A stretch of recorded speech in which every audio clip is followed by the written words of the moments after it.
Nicholas Thornton stood at the altar in a suit that cost more than most people's cars, about to marry a woman he'd never met. When the bride finally walked down the aisle and lifted her veil, Nicholas froze. Beneath the scars that covered half her face were eyes he'd seen before, eyes that had once looked at him with gratitude 15 years ago. Nicholas was 41 years old and one of the most eligible bachelors in New York. He'd built a real estate empire from nothing, turning abandoned buildings into luxury apartments. But despite his wealth and success, he'd never found love. After years of failed relationships with women who only wanted his money, Nicholas had given up on romance entirely. His grandmother, Catherine, had other plans. At 92 years old, she decided that her grandson needed a wife before she died. And being a stubborn woman who always got her way, she'd made him a deal he couldn't refuse. Marry someone, anyone, within 6 months, or I'll leave your inheritance to charity, Catherine had announced over dinner one evening. You have enough money, but I want to know you won't die alone like I almost did. Nicholas had tried to argue, but Catherine was determined. She'd already begun interviewing potential brides, women from good families who needed financial help. It was old-fashioned, almost medieval, but Catherine believed arranged marriages built on mutual respect could work. Love can grow, she'd said, but loneliness only gets worse. After weeks of resistance, Nicholas finally agreed, not for the inheritance. He had his own fortune, but because his grandmother was dying, and he couldn't bear to disappoint her in her final months. Catherine had chosen Elena Reyes. She's 28, educated, kind, and in a difficult situation, Catherine explained. Her family lost everything. She's been taking care of her sick mother alone. She agreed to the arrangement because she's desperate, not greedy. I think you'll respect that. Nicholas met Elena once, briefly over coffee. She'd worn a high-neck dress and kept her face partially hidden beneath a wide-brimmed hat. They'd talked about the arrangement in practical terms. Separate bedrooms, mutual respect, no expectations of romance. Elena's voice had been soft but steady. She'd made it clear she was doing this to save her family. Nothing more. I don't need your love, Elena had said quietly. Just your name and the financial security it provides for my mother's medical care. Nicholas had appreciated her honesty. No pretense. No games. Just two people making a business arrangement. Now, 3 weeks later, he stood at the altar of a small church. Only a handful of people attended. Catherine in the front row with her oxygen tank, Elena's mother in a wheelchair, and a few close family members. No grand celebration. No fairy tale. The church doors opened. Elena walked down the aisle alone. She wore a simple white dress and a veil that covered her face completely. Nicholas noticed her hands trembling as she held a small bouquet of white roses. When she reached the altar, the officiant nodded. It was time to lift the veil. Nicholas reached forward and gently pulled back the delicate fabric. His breath caught in his throat. The left side of Elena's face was beautiful. Smooth skin, delicate features, high cheekbone. But the right side was covered in burned scars. The skin puckered and discolored, pulling at the corner of her mouth and eye. It was clear she'd survived something terrible. But that wasn't what made Nicholas freeze. It was her eyes, dark brown, almond-shaped, filled with a mixture of resignation and quiet strength. He'd seen those eyes before, 15 years ago, in a hospital waiting room. The memory hit him like a physical blow. A young girl, maybe 13, sitting alone in a hospital waiting room at 2 a.m. She'd been crying, her clothes smelling of smoke. Nicholas had been there visiting a friend injured in a car accident. "Are you okay?" he'd asked the girl. "My family's house burned down," she'd whispered. "My dad died trying to save us. My mom is in surgery. And I got burned trying to help him." Nicholas had sat with her all night. He'd bought her food from a vending machine, called her relatives, and made sure she wasn't alone. When her aunt finally arrived at dawn, the girl had hugged him and said, "Thank you for staying. I won't forget you." Nicholas had thought about her occasionally over the years, wondering if she recovered, if her mother had survived. But life had moved on, and the memory had faded. Until now. "Elena?" Nicholas whispered, his voice shaking. She looked at him with surprise. Then recognition slowly dawned in her eyes.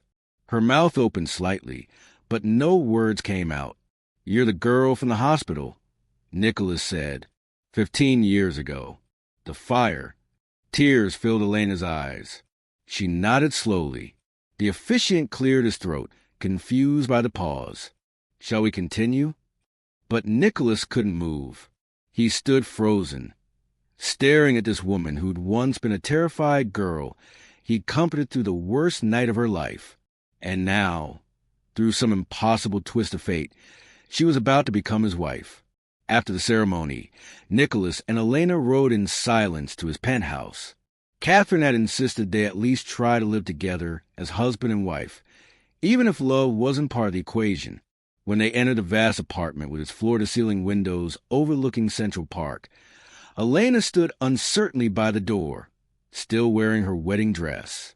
"I remember you," she said finally, her voice barely above a whisper. "I recognized your voice when we had coffee, but I thought I was imagining things. I convinced myself it couldn't be you. What are the odds?" Nicholas loosened his tie, still processing the shock. "I can't believe it's you. That night, I've thought about you over the years, wondered what happened to you." Elena's hand unconsciously moved to her scarred cheek. "My mother survived, but she had lung damage from the smoke. She's needed constant medical care ever since. The insurance money ran out years ago. My father's family blamed us for his death and cut us off financially.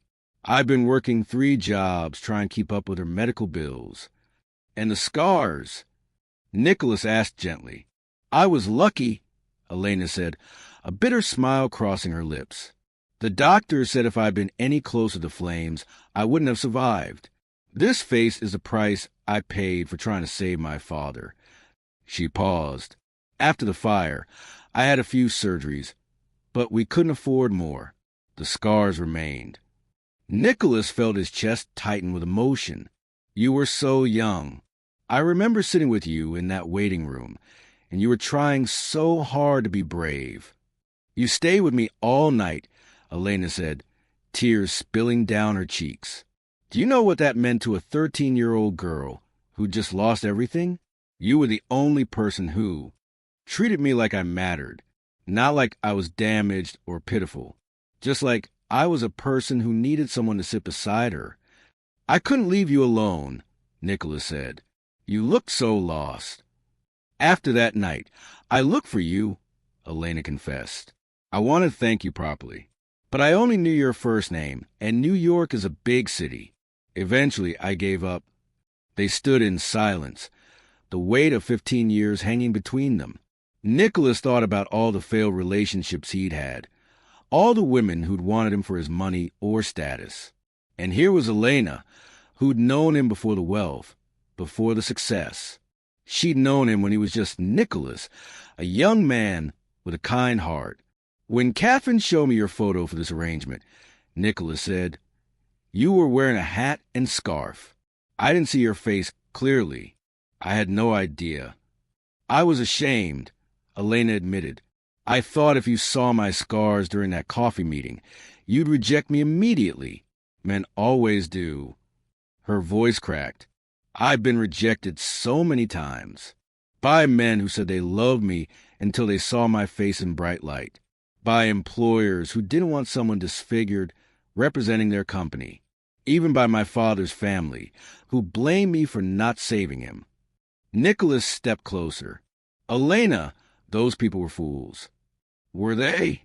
Elena looked at him, vulnerability and pain in her eyes. "When you lifted my veil today, I saw the shock on your face. I know what I look like. The shock wasn't about your scars," Nicholas said firmly. "It was about recognizing you, about realizing that the universe brought us back together after 15 years. You don't have to pretend," Elena said, wrapping her arms around herself. "I know this marriage is just business. I'm not expecting kindness or pity. I just need the money for my mother's care. You'll have a wife for your grandmother's sake. We both get what we need. Is that really what you think? Nicholas asked, his voice soft. That I see you as a business transaction? What else could you see? Elena's voice broke completely. Look at me, Nicholas. I'm not the kind of woman someone like you would choose. Your grandmother chose me because no one else wanted to marry someone like me. I'm the bride no one wanted. Nicholas felt anger rising, not at Elena, but at a world that had made her believe she was unwanted simply because of scars that told the story of her bravery. You're wrong, Nicholas said quietly. So completely wrong. Over the following weeks, Nicholas and Elena lived together in careful politeness. They maintained separate bedrooms as agreed. They spoke cordially at breakfast. They lived like respectful strangers. But Nicholas couldn't stop thinking about the girl from the hospital and the woman she'd become. He watched Elena when she didn't know he was looking, the way she cared for his grandmother with such gentle kindness, the way she read medical journals to better understand her mother's condition, the way she hid her scarred side when they had guests. One evening, Nicholas came home to find Elena sitting in the dark living room, crying softly. She didn't hear him enter. Elena?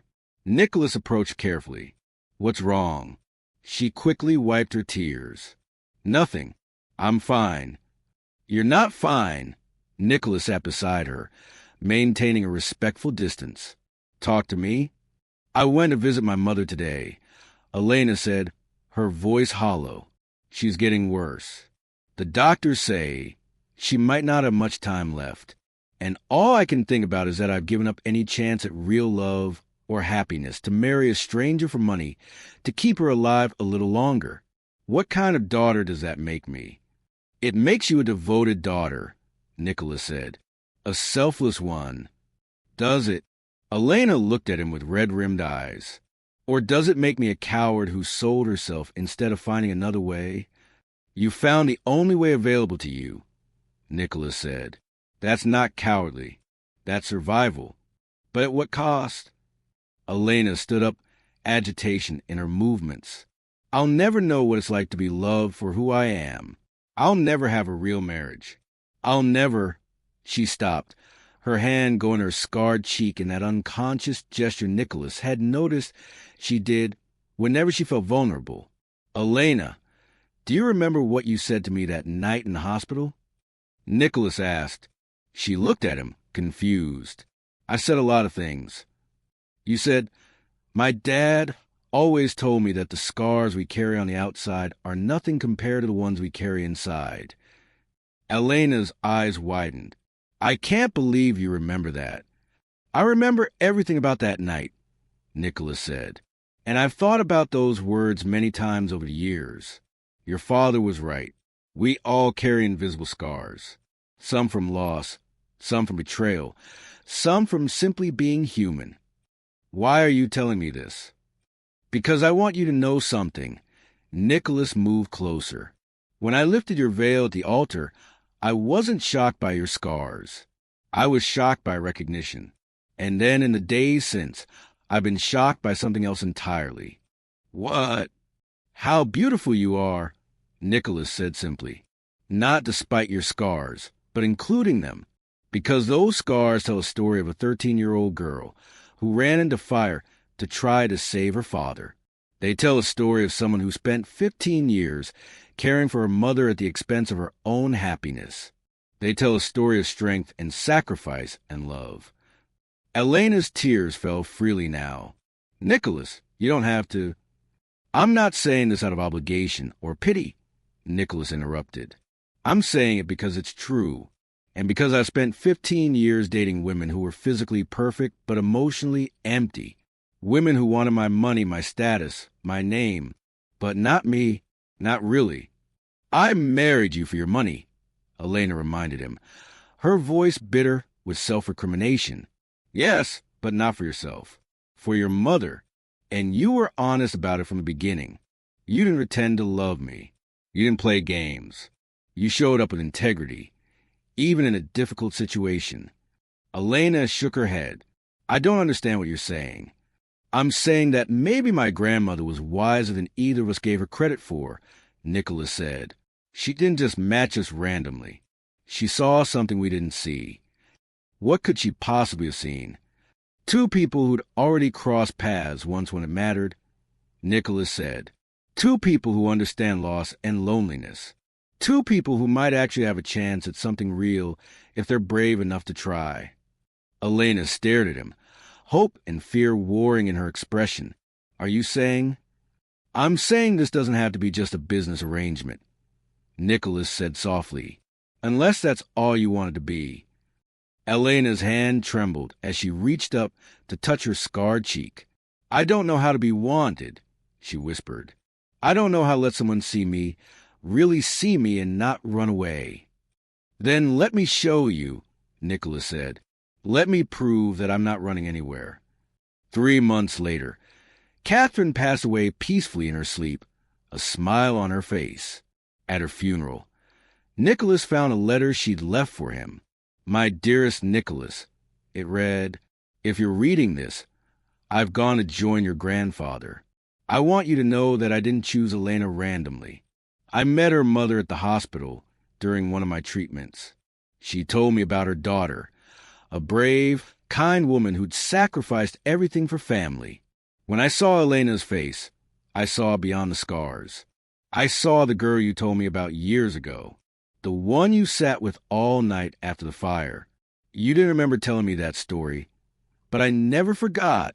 I knew if I could bring you two together, you might find what I had with your grandfather, love built on more than attraction, love built on recognition of souls. I hope I was right. Love, Grandma. Nicholas showed the letter to Elena. They both cried, realizing Catherine had orchestrated everything from the beginning. She knew, Elena whispered. She knew we'd already met. She was always 12 steps ahead of everyone else. Nicholas said with a tearful laugh. In the months that followed, Nicholas and Elena stopped pretending their marriage was just business. They started having dinner together every night. They talked for hours about everything, their childhoods, their dreams, their fears. They watched old movies curled up on the couch. They visited Elena's mother together, and Nicholas made sure she had the best medical care available. One evening, as they walked through Central Park at sunset, Nicholas stopped and turned to Elena. I need to tell you something, he said. Elena looked at him with curiosity. What is it? When we got married, I thought I was doing my grandmother a favor. I thought I was going through with an obligation. But somewhere between that wedding day and now, something changed. What changed? I fell in love with you, Nicholas said simply, with your strength, your kindness, your terrible jokes, the way you cry at sad commercials, the way you treat my doorman like family, everything. Elena's eyes filled with tears. Nicholas, I know this wasn't supposed to be a love story, Nicholas continued, but I think maybe it always was. We just didn't know it yet. I'm scared, Elena admitted. I'm scared you'll wake up one day and realize you made a mistake, that you could have someone better, someone without. She gestured to her face. Nicholas gently took her hand and placed it on his chest, over his heart. Do you feel that? She nodded. That's my heart beating faster, because you're near me, not despite your scars. Elena, just because it's you. Nicholas cupped her face gently, his hand covering both the scarred side and the smooth side. This face tells your story, and I love every chapter of it.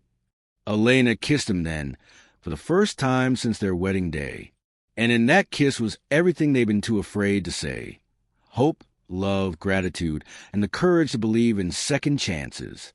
2 years later, Elena's mother passed away peacefully, knowing her daughter was loved and cared for. Elena grieved deeply, but Nicholas was there, holding her through the darkest moments. And 5 years after that, as they stood in the same church where they'd married, renewing their vows, this time in front of a crowd of friends and family who'd come to celebrate their love story, Nicholas looked at his wife and felt overwhelmed with gratitude. Elena had changed him. She'd taught him that real beauty had nothing to do with perfection, She'd shown him that love wasn't about finding someone flawless, but about seeing someone fully and choosing them anyway. She'd reminded him that the best things in life often come from the most unexpected places. As they exchanged new rings, Elena whispered, "Thank you for staying, just like you did that night 15 years ago." "I'll always stay," Nicholas promised, "because you're not the bride no one wanted. You're the bride I didn't know I'd been searching for my entire life." That evening, as they danced at their vow renewal party, Elena asked, "Do you ever regret it? That your grandmother arranged our marriage? That you didn't get to choose?" Nicholas pulled her closer. "I think I did choose. 15 years ago, in a hospital waiting room, when I decided to stay with a scared girl who needed someone. The universe just took a while to make sure we found our way back to each other." Elena rested her head on his shoulder.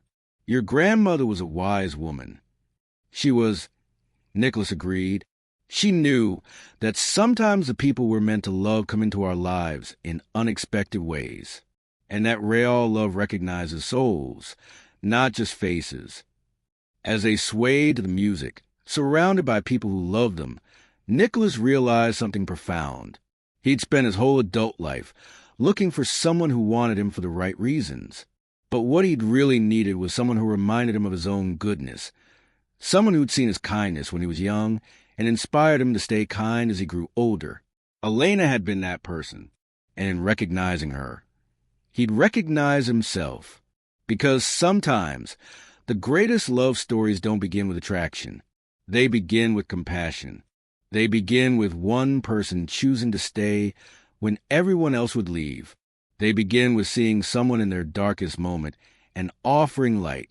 And sometimes, 15 years later, that light finds its way back to you, not as a business arrangement, not as obligation, but as love, real, transformative, permanent love. The kind that proves beauty isn't about perfection. It's about truth. It's about scars that tell stories of survival. It's about finding someone who sees all of you and says, "Yes, you, always you." That's not just a marriage. That's destiny wrapped in patience, delivered by a grandmother who knew that the best things in life are worth orchestrating, worth waiting for, worth believing in, even when the world says otherwise. Because the bride no one wanted became the wife everyone envied, not for her husband's wealth, but for the way he looked at her. Like she was the only person in the room, the only story worth reading, the only love worth having. And she looked at him the same way. If this story touched your heart, don't forget to like this video. It helps us share more beautiful stories like this one. Oh, also, don't forget to subscribe for more emotional stories about love, kindness, and fate. Thank you for watching.